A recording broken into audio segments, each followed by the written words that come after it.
안녕하세요. 돌쇠 뉴스 시작합니다. 일본의 시사잡지 뉴스포스트7에서 어제 BTS의 기세가 멈추지 않는다. 경제효과 추정 1520억엔이라는 칼럼을 게재했습니다. 원래 연예 소식은 마님뉴스에서 전해드립니다만 이번 칼럼은 돌쇠뉴스 구독자님들에게 어울리는 내용이라서 저 돌쇠가 좀 더 친절한 설명과 반응을 특집으로 소개해드립니다.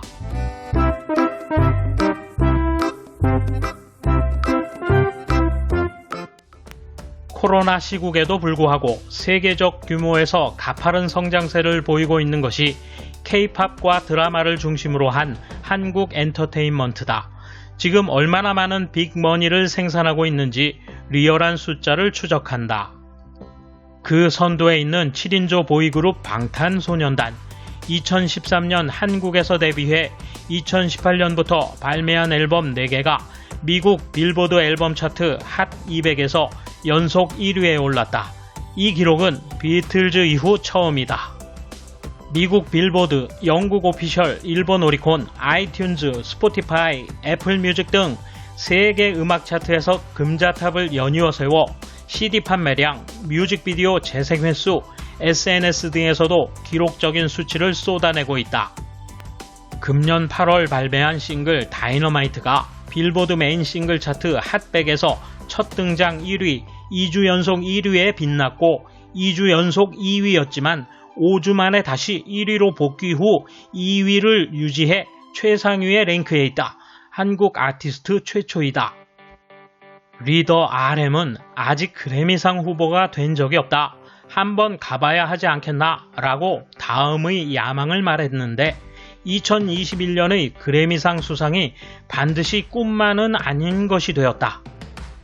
한국 문체부의 분석에 따르면 소속사의 매출 규모, 한국은행의 산업 관련표, 관세청 수출입 무역통계, 구글 트렌드의 검색량 등을 종합해 다이너마이트가 유발하는 경제적 파급 효과를 총 1조 7천억 원, 약 1520억엔으로 추산했다. 직접 매출은 2.5억 원으로 이와 관련된 화장품과 식료품, 의료 등 소비재의 수출 증가 규모는 3.7억 원, 또 이 같은 수익에 따른 생산 유발 효과는 1.2조 원으로 4.8억 원의 부가가치 유발과 8,000명의 고용 창출 효과도 나타났다. 지금 한국 증권업계가 주목하고 있는 것은 10월 중순 빅히트의 한국 거래소 상장이다. 상장에 성공하면 최대 주주인 방시혁 대표는 한국 주식부자 서열 10위 안팎에 들 것으로 알려졌다. 증권업계 추정 시가총액은 4천억엔이며 그 액수는 일본 아뮤스 에이벡스의 약 10배에 해당한다. 이어 방 대표는 방탄소년단 7명에게 1인당 약 240억 원으로 추산되는 주식을 균등 증여한 사실도 밝혀졌다. 방탄소년단의 멤버들이 한국 남자의 의무인 군복무 시기가 임박했기 때문에 그렇게까지는 주가가 뛰지 않는 것 아니냐는 의견도 있지만 한국에서 엔터테인먼트 경제를 선두에서 이끌고 있는 것은 틀림없다. 이에 대한 일본 네티즌 반응 보실까요? 일본도 인구가 줄어들 테니 연예계도 내수만으로는 윤택하기 힘든 날이 올지도 모른다. 외부용 콘텐츠를 제공할 준비를 해두어야 한다. 일본인이 일부러 한국에 오디션을 보러 가는 시대다. 일본 프로덕션 이대로 정말 좋은가? 조국의 대통령이 취하는 어떤 경제정책보다 경제 효과가 있군요. 이들의 신념이나 음악에 대한 생각, 무엇보다 팬에 대한 사랑은 데뷔 후 계속 변함이 없다. 작은 소속사에서 데뷔한 이후로 세상 사람들에게 어떻게 자신들을 알릴까 필사적이었다. 그런 노력이 지금까지 이어지고 있다. 한국의 아이돌 그룹은 대략 10년 정도가 한도라고 들은 적이 있습니다. 물론 그 이상으로 활동하시는 분들도 있겠지만 역시 군 복무 제도 때문이거나 30이 되면 배우나 예능 등 개인 활동도 많아질 거라 생각합니다. 이 그룹의 병역 면제나 연기가 화제가 되고 있습니다만 제대로 모두 군 복무 갔다 와서 다시 활약해 주었으면 합니다. 2023년이 데뷔 10주년이라는 것 같은데요. 한국의 아이돌 그룹은 우선 일본 시장을 획득하고 그것을 발판으로 세계로 나간다. 한국 시장 규모로는 대박을 터뜨릴 수 없다. 공교롭게도 일본 K-팝 팬들이 열쇠를 쥐고 있다. 심정과 상관없이 일본 시장을 호시탐탐 노리고 있다. 방탄소년단이 강세를 보이는 것은 분명하지만 유행이니까 선두 가까이 달리는 것도 기껏해야 10년. 한국의 음악 그룹을 세계에 알렸다는 점은 있지만 이제 정점에 가까울 테니 다음을 키워나갈 수 있을지 어떨지 관건이겠지.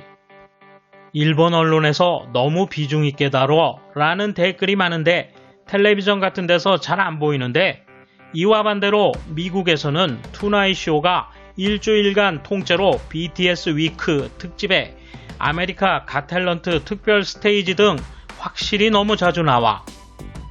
다펌프나 엑사일 보려고 음악 방송을 틀었는데 BTS가 우연히 나와서 봤다. 그런데 레벨이 너무 달라서 놀랐어. 방탄소년단의 퍼포먼스를 넘을 아티스트는 일본에 없다. K-팝 덕분에 일본 레이블 미디어가 어느 정도 벌고 있는 것이다. TV에 내고 시청률을 얻을 수 있는 일본 아티스트가 있으면 K-팝 같은 건 일부러 안 나온다. 그들이 일본 마켓에서 시청률을 얻을 수 있고 돈을 벌기 때문이야. 게다가 일본이 하는 일은 일본 시장에서의 마케팅뿐, 한국에서 좁은 문으로 선발, 5년에서 10년 철저하게 훈련된 아티스트를 만들면 간단하게 된다. 귀찮은 일은 저쪽에서 해주고 있다. 일본에서 처음부터 육성하는 것보다 훨씬 편해. 이거 대박이네요. 다만 K-팝 팬들이 바보 취급하는 자니스의 아라시는 지난 2년간 경제효과 3,250억 엔이라는 기사를 기억합니다. 역시 일본 국내에서만으로도 대단하다는 것을 알 수 있어요. 네, 아라시는 2년이고 방탄은 한 곡이죠. 지금까지 얼마만큼의 경제효과가 있었는지는 잘 모르겠지만 한 그룹에 의지해야 하는 K-팝도 힘드네요. 너무 이 그룹에 K-팝을 맡기면 과로로 쓰러지지 않을까. 네, 아저씨라서 잘 모르는 모양인데요. 블랙핑크나 슈퍼엠 등 이미 빅 성과를 내고 다음 대기하고 있는 그룹들이 많이 있습니다. 일본인은 진짜 좋은 것은 오래 사랑하는 국민성을 갖고 있습니다. 10년 후에도 일본에서는 계속 사랑받는 그룹일 겁니다. 일본도 한국도 윈윈의 관계군요. 이들은 잠잘 겨를도 없을 정도로 노래, 댄스, 어학 교습을 받으며 합숙소와 스튜디오, 연습실에서만 지내는 생활을 한다. 거기에 어른들이 몰려들어 돈벌이에 매달린다. 훌륭한 그룹이니 일회용이나 붐으로 끝나지 않기를 바란다. 왜 일부러 기사를 쓰는 거야? 라는 코멘트를 자주 보지만 일부러 흥미도 없는데 이 기사를 읽고 코멘트를 남기니까 그야 기사 쓰는 측에서 보면 한국 관련 기사가 조회수를 높여주니 더 쓰게 되겠지요. 그걸 언제쯤 알게 될까? 저는 방탄소년단을 좋아합니다. 과거에 일본과 한국에서 무슨 일이 있었는지 모르겠지만 그런 걸 함께 묶어서 생각하는 건 좀 그렇다고 생각해요. 옹호하는 게 아니라 과거는 과거일 뿐이죠. 돌쇠 한마디. 이 칼럼은 어른 대상이고 댓글도 다 아저씨가 달았군요. 팬이나 안티팬들 몰려왔으면 난리도 아닙니다. 방탄이 시작한 경제적 효과는 이렇다 치지만 앞으로 퍼져나갈 파급 효과는 계산 불가죠. 감사합니다. 돌쇠 물러갑니다. 이번 소식은 여기까지입니다. 시청해주셔서 감사합니다. 돌쇠처럼 우직하게, 마님처럼 화끈하게